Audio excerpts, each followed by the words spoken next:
Alors, dans le monde merveilleux de LFI, on a Jean-Luc Mélenchon en mode gourou suprême. Tu vois, le mec, c'est un peu comme un Moïse moderne, mais au lieu de séparer la mer, il divise la gauche. Le moindre mot qu'il prononce devient une parole sacrée. T'as des militants qui te citent du Mélenchon comme si c'était des versets.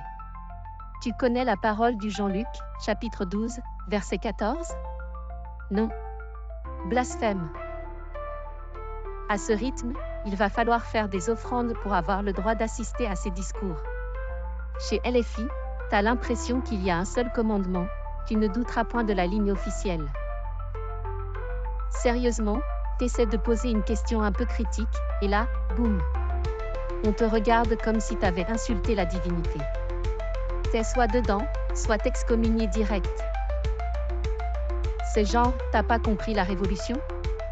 Non mec, j'ai juste demandé pourquoi on manifeste sous la pluie.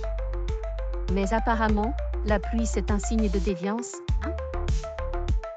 Ah, les hérétiques. Ceux qui osent contester le parti. Ces pauvres âmes perdues. On parle d'eux comme s'ils avaient vendu leur âme au capitalisme. Ils deviennent des sortes de Judas politiques, bannis de la communauté pour avoir pensé autrement. C'est presque si t'as pas droit à un procès en sorcellerie avec ça. Avoue que t'as pactisé avec Macron, avoue-le. Non mais sérieux, avec cette mentalité, on va finir par se faire brûler sur la place publique pour une critique, non ? Mais le plus drôle, c'est la foi révolutionnaire. Chez LFI, c'est pas un programme politique qu'ils te vendent, c'est carrément une religion. Ils te parlent de l'insurrection citoyenne, comme d'un retour du Messie. Ouais, t'inquiète, le peuple va se réveiller et renverser le système.